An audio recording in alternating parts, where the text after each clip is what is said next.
Hello, welcome to Sound and Fury Book Reviews. As usual, I am Tina. Today I'm doing a book review of Little Bird by Tiffany Murette, not sure. This is a horror kind of from 2022 coming out, I think, this month from a small publisher, Black Spot Books. I received this book as an ARC from NetGalley in exchange for, you guessed it, a fair review. This is the third book in the May the Force Be With You readathon, making me a Sith Lord, so that's pretty fun. It's pretty exciting to be moving up the ranks in the Sith Order, I tell you. It's a lot of training, a lot of work, I've put a lot of heart and soul into this. Anyway, on to the review.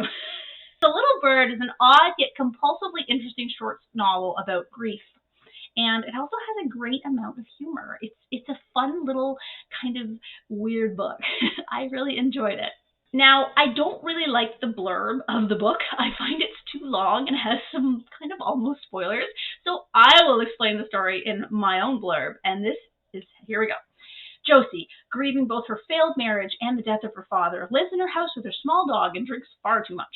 One day, she notices some strange vines in her backyard, which spread quickly to encompass the space, and they bring with them a skeleton, one that can talk, and this skeleton is very critical of Josie's life choices.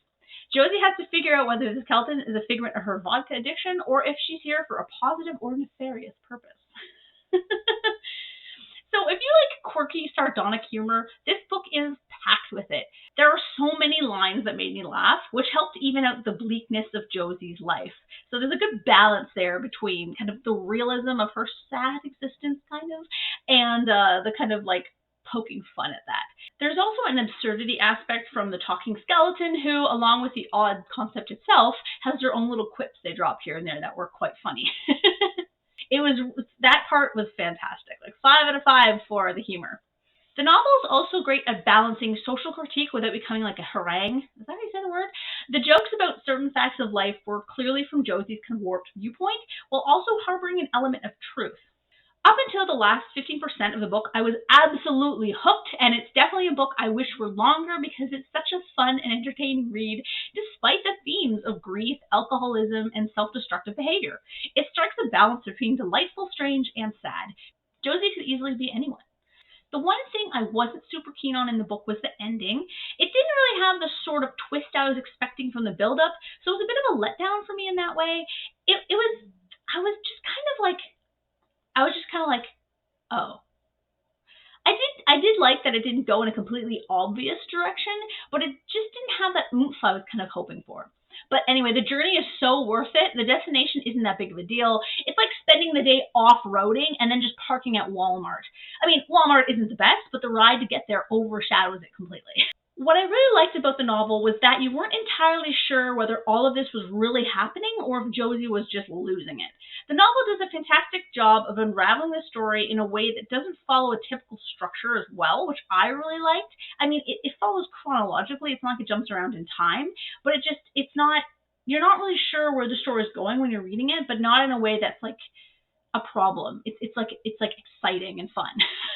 It's also not really a horror at all, definitely not a thriller, but it's also not like a normal contemporary fiction. It exists somewhere in the middle, something that I don't think would exist if we didn't have a small press to thank for it.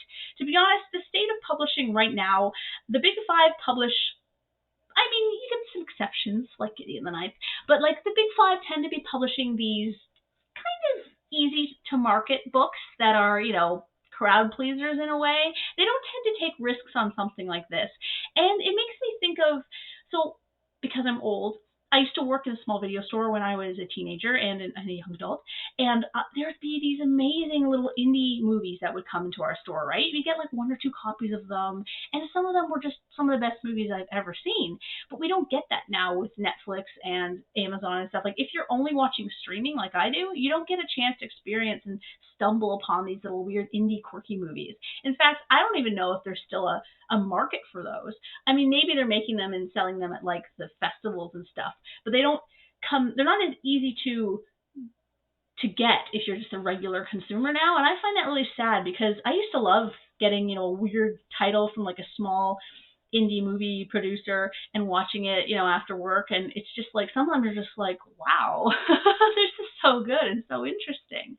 But Yeah, I think that books are like that now with small presses. If you want to get a book that's like a little bit different and a little bit odd and in a good way, you gotta look for small presses seriously, because they're not afraid to like to do little passion projects that this might have been. I mean, it would be awesome if this book became a huge bestseller, but given I don't think this is a book for everyone, I don't think it has that mass appeal, but I love the fact that it exists and I got to read it, and I am definitely going to purchase a copy.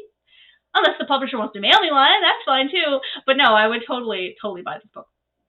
I also want to say that Poe, the Chihuahua, I think he's a Chihuahua, in the book was absolutely awesome. He felt like he was based on a real dog. And I mean, I have dogs, so, you know, I loved what a huge personality he has, as most small dogs do. And of course, I was worried about him the whole time because, you know, that's what you do when there's a dog in the story. I think this is a book that will come back to me now and again.